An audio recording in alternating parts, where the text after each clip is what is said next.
Émission spéciale Braves Paysans consacrée à une société coopérative basée à Sassandra. Elle travaille pour l'épanouissement et la prospérité de ses membres malgré toutes les difficultés auxquelles elle est confrontée. Ça se passe de commentaires. L'Agence pour la valorisation de l'agriculture, des ressources animales et halieutiques lui a tendu le micro. Suivez le reportage. La société Cadesa Coopérative Agricole pour le développement de Sassandra est une société coopérative exportatrice avec conseil d'administration. Elle est située dans la région du Boclin, département de Sassandra, et dans la sous-préfecture de Sago, plus précisément dans le village d'Adebem où se trouve son siège. La coopérative Cadesa a eu son agrément Borchamp en 2003 sous le numéro 086-11-2-2 du 15-12e mois 2003 et est devenue société coopérative le 15 décembre 2013.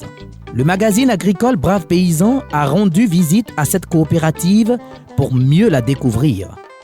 Après la cérémonie d'accueil, le PCA nous présente brièvement la Cadesa. La société coopérative Cadesa est créée depuis 2003.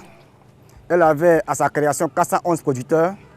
Aujourd'hui, elle compte plus de 1237 producteurs réellement inscrits qui ont payé l'adhésion. Et il y a encore plus de 600 producteurs qui sont en attente de l'adhésion.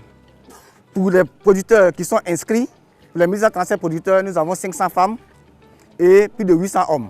La Cadesa COP-CA est dirigée par un directeur général qui est entouré par un trésorier, un secrétaire. Nos activités, nous faisons la collecte et la commercialisation de nos produits. Nous sommes agréés depuis la campagne 2015-2016 à l'exportation. Nous avons commercialisé pour cette campagne-là 600 tonnes de cacao à l'exportation et en vente plus de 1000 tonnes. La Cadesa COP-CA, pour ses actions sociales, aide les femmes à se rassembler, à faire du vivrier, à commercialiser leurs produits vivriers. À la Cadesa, les projets ne manquent pas. La Cadesa COP-CA a pour projet de construire une microfinance afin de sauvegarder les revenus des producteurs et pour que les producteurs puissent bien gérer leurs revenus. Parce que le constat que nous faisons, c'est que quand le producteur vend son cacao, 1 mois, 2 mois après, il revient à la coopérative pour demander un prêt. Alors qu'il vend pour 1 million, mais il vient demander un prêt. Mais pour ne plus que l'argent soit dilapidé, nous voulons garder leur argent ici et nous demander de gérer leurs revenus. Nous avons encore pour mission de construire l'école qui est là-bas devant vous. Construire ça en dur, c'est une école du village. C'est les enfants de nos producteurs qui sont dans ces écoles, mais elles ne sont pas à l'abri du vent et de tout ce que nous connaissons comme dérive. Nous allons encore lever notre bâtiment, construire encore en hauteur et grandir encore l'espace. Parce que nos producteurs nous ont assuré cette année de nous donner plus de 2000 tonnes de cacao. Derrière, dans les sections, nous avons encore plusieurs magasins. Nous avons 22 sections avec les magasins qui sont construits en dur, 10 magasins. Nous sommes en train d'encore aider ces producteurs-là à encore faire leurs magasins. Le volet certification, la Cadesa a 3 certifications. Nous avons le certificat ERA, le certificat UTZ et le certificat Fairtrade. Nous avons dit plus de 600 producteurs qui sont inscrits dans ce projet de certification. Et je pense que d'ici 1, 2, 3 ans encore, peut-être que tous les producteurs de la Cadesa seront certifiés. Et c'est notre objectif. De certifier tous les producteurs pour avoir encore un plus dans leurs revenus, une valeur ajoutée dans leurs revenus. La Cadesa, comme indiqué, s'étend sur 22 sections. L'équipe a pris donc le chemin pour visiter quelques-unes. Le premier constat est l'état défectueux de la route, des chemins devenus un véritable casse-tête pour les automobilistes et les transporteurs de la région.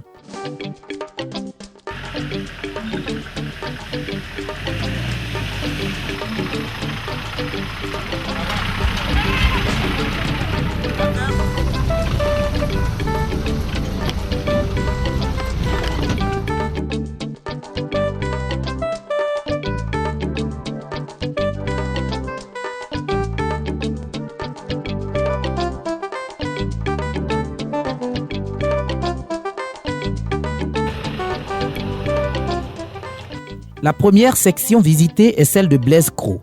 Ici, avec le soutien du Conseil Café Cacao, les planteurs sont sensibilisés dans un champ école sur les bonnes pratiques agricoles. Également, des produits phytosanitaires sont distribués afin de leur permettre d'avoir de bonnes récoltes.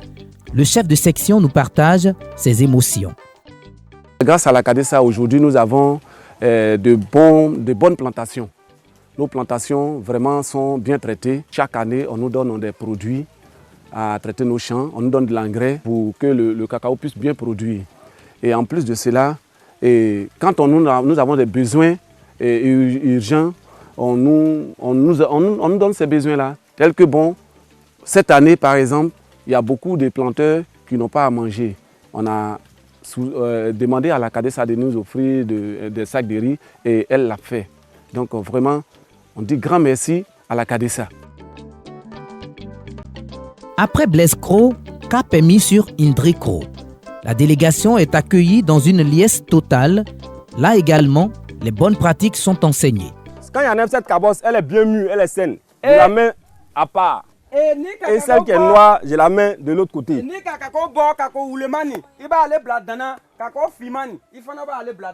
Après la récolte, je passe à l'écabossage. Pendant le cabossage, ce qui doit me servir de cabossage, c'est un boudin. Ou bien une machette non tranchante. Pourquoi on prend une machette non tranchante pour ne pas qu'elle blesse les fèves?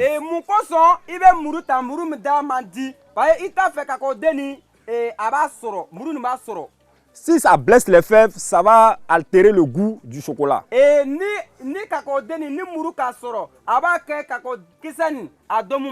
Voilà. Donc pour ne pas que les blancs disent que notre cacao n'est pas bon, il faut prendre les boudins ou bien les machines non tranchantes pour faire le cabossage.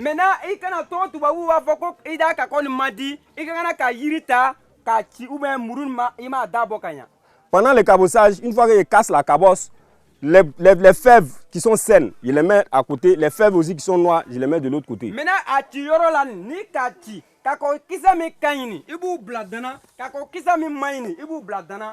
Cette séparation nous permet d'avoir un goût meilleur pour le chocolat.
L'accent est également mis sur la sensibilisation sur les pires formes du travail des enfants. Le travail d'un enfant, c'est à l'école. Donc c'est l'adulte là qui doit travailler avec vous, celui qui a plus de 18 ans.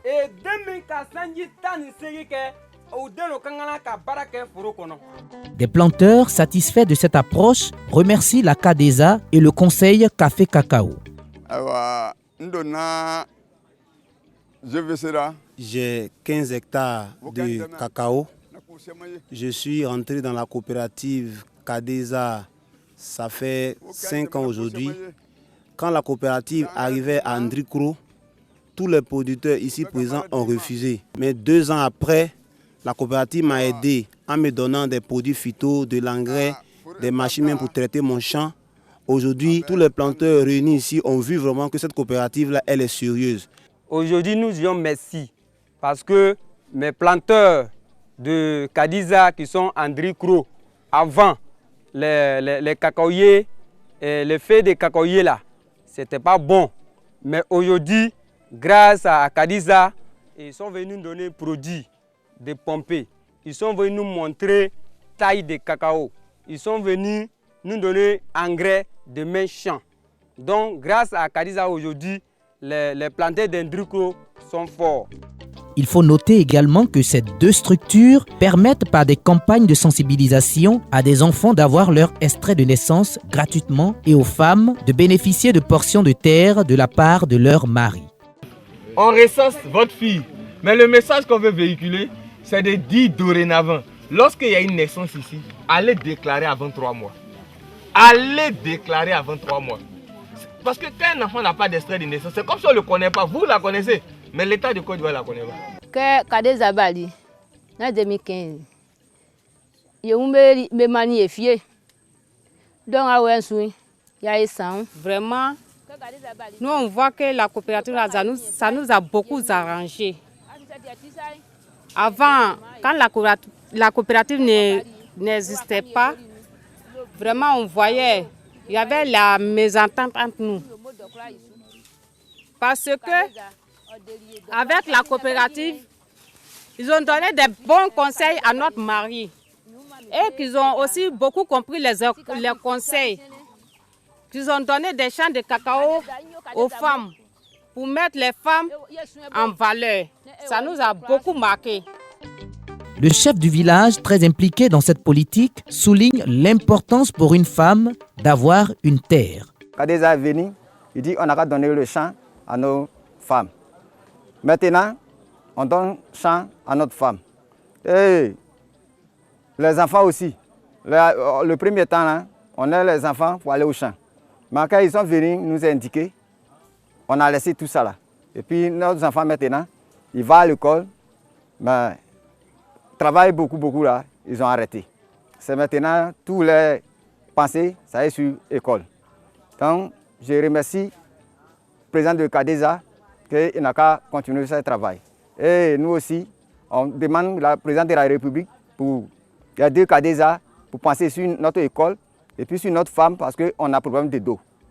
L'eau potable, notre femme là, elle marche presque 1 km pour aller au marigot. Ça nous fatigue. Notre route est mauvaise. Des fois aussi, on a quelqu'un qui est malade ici. L'eau est remplie sur notre route. Quand si l'eau est remplie, on ne peut pas. Et puis, on est toujours la souffrance. On n'a qu'à penser à nous. La délégation régionale du Conseil Café Cacao, basée à San Pedro, abat un travail énorme au profit des braves paysans de la région. Je voudrais vous remercier pour l'opportunité que vous donnez au Conseil du Café Cacao de San Pedro, la délégation, de présenter les activités du Conseil du Café Cacao au niveau de la région de San Pedro et de la région du Boclé. Au niveau de la délégation de San Pedro, ici, il y a plusieurs entités. La délégation, il y a le guichet unique et puis il y a le service contrôle qualité. Tous ces services travaillent en parfaite collaboration. Et les activités du Conseil du Café Cacao dans la région sont à l'endroit des producteurs, à l'endroit des sociétés coopératives, à l'endroit des acheteurs, à l'endroit de tous les acteurs de la chaîne de valeur. Au niveau des producteurs, nous distribuons gratuitement les semences sélectionnées, la sachérie brousse, les produits phytosanitaires. Et dans le cadre du vaste programme, le Fonds d'investissement en milieu rural, nous investissons dans la construction des écoles, nous reprofilons les routes, nous creusons des forages, nous faisons aussi l'électrification en milieu rural. Au niveau du guichet unique, nous suivons toutes les opérations d'exportation liées à l'exportation du café et du cacao. Au niveau du contrôle qualité, nous avons des agents à l'entrée des usines pour vérifier la qualité du cacao et du café qui accèdent aux usines et ceux qui quittent aussi la Côte d'Ivoire. Nous sommes en amont et en aval de la chaîne pour suivre, avoir une certaine traçabilité de la production dans la région. Structure majeure à San Pedro, qui est une grande région productrice de café cacao, il se prononce sur l'opportunité de l'organisation des journées de valorisation de l'agriculture, des ressources animales et halieutiques, JNVA, dans cette localité. Le thème de ces 6e journées nationales de la valorisation de l'agriculture et des ressources animales et halieutiques, en abrégé JNVA, est évocateur. L'agriculture africaine face aux défis de l'environnement et du développement durable. Le monde entier sait que le développement durable est un thème d'actualité. Le café et le cacao ne peuvent pas se départir de ce thème. Le choix de San Pedro n'est pas fortuit. Premier port d'exportation du cacao au niveau des fèves, c'est une plateforme pour San Pedro d'être célébré, de reconnaître le mérite des braves producteurs qu'on ne voit pas, mais qui produisent cette richesse-là.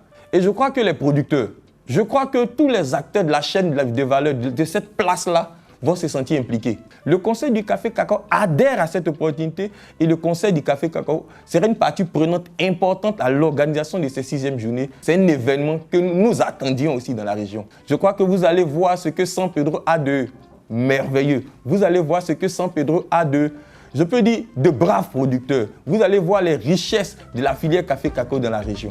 Nabaloum Salam, secrétaire d'une coopérative sœur, dit bénéficier de l'expérience et de l'apport de la CADESA. La société CADESA nous donne de l'engrais à distribuer nos planteurs.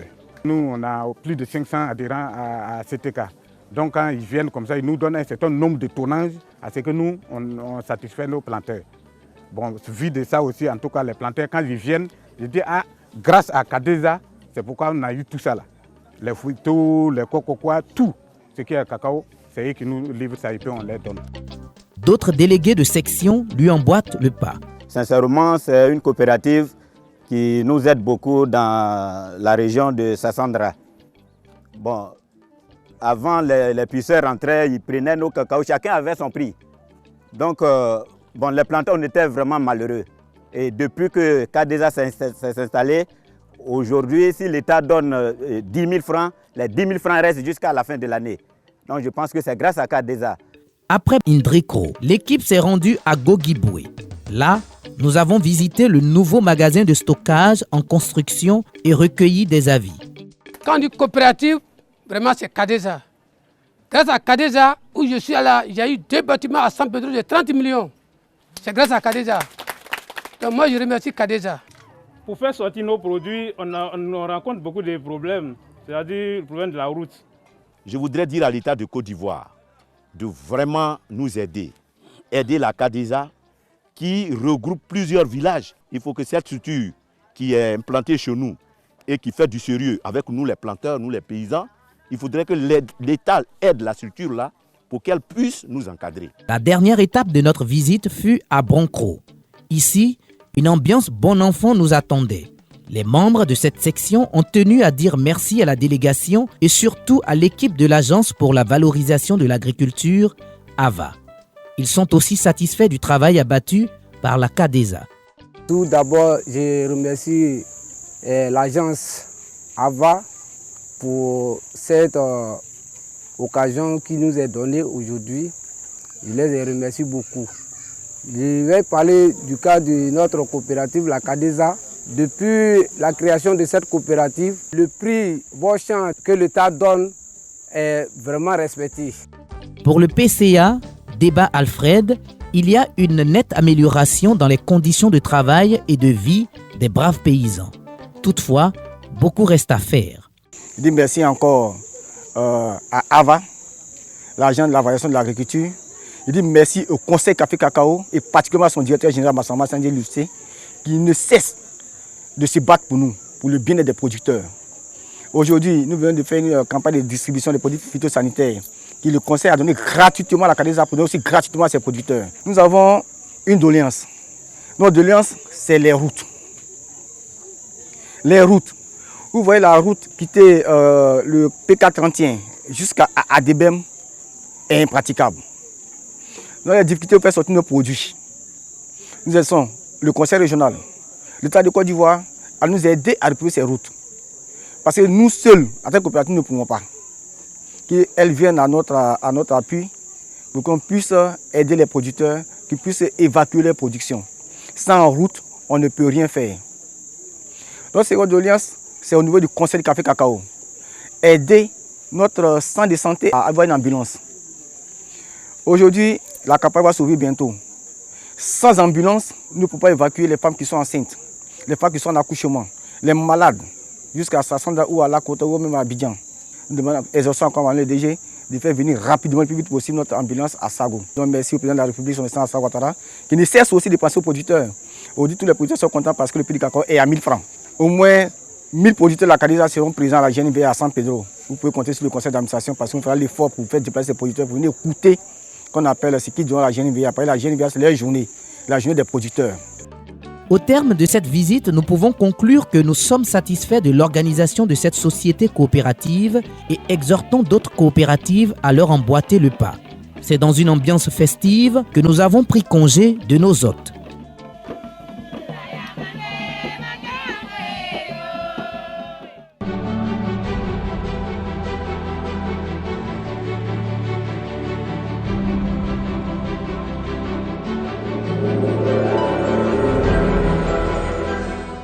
Sibvao du 31 août au 4 septembre au Palais de la Culture d'Abidjan.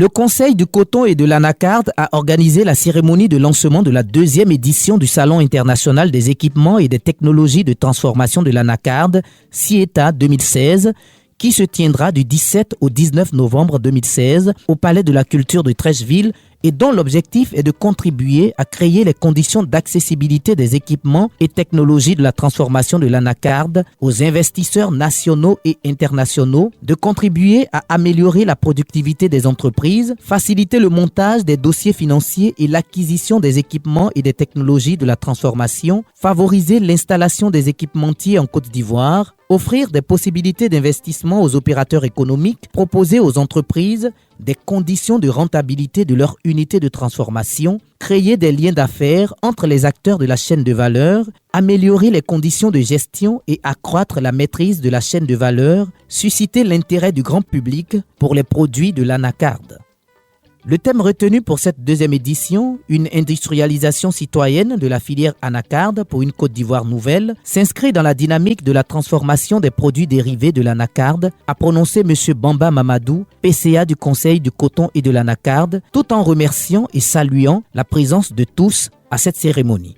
La Côte d'Ivoire est le premier pays producteur mondial de noix brutes de cajou avec 702 510 tonnes en 2015, a souligné Dr Adama Koulibaly, directeur général par intérim du Conseil de coton et de l'anacarde lors de la présentation du CIETA 2016. Pour lui, cette édition constitue beaucoup d'enjeux. Les enjeux, c'est de faire la Côte d'Ivoire le pays phare, j'allais dire, de la noix de cajou. Nous sommes premier producteur mondial, nous sommes premier exportateur mondial, nous offrons le quart de la noix de cajou sur le marché international et donc pour nous il s'agit de positionner véritablement la Côte d'Ivoire comme le pays de l'anacarde, de la noix de cajou. Présent à l'édition 2014, Competitive African Cashew, ex-initiative Cajou africain, partenaire du Conseil du coton et de l'anacarde, s'engage à œuvrer pour la réussite de cette 2e édition.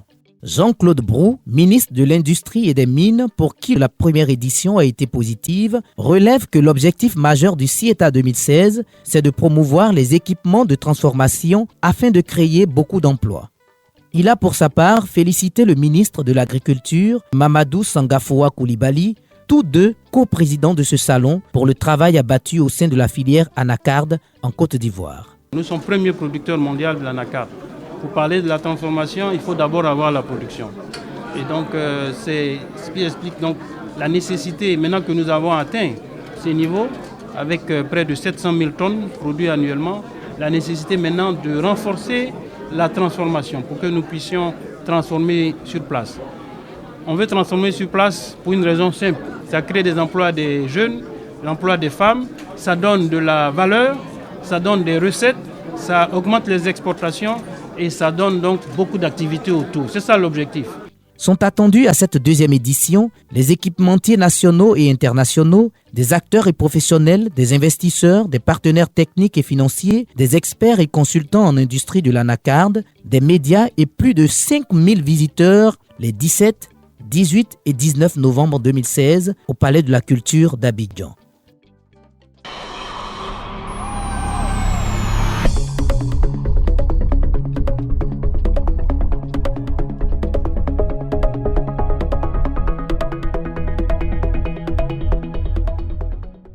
L'Agence pour la valorisation de l'agriculture, des ressources animales et halieutiques encourage la création de sociétés coopératives afin de permettre à nos braves paysans d'être autonomes et de gérer leurs entreprises agricoles. Rendez-vous est pris dans 15 jours pour un autre thème, toujours concernant l'agriculture, les ressources animales et halieutiques. Pour toute information complémentaire, vous pouvez visiter notre site internet ou revoir nos différentes émissions. Que Dieu bénisse la Côte d'Ivoire. À très vite.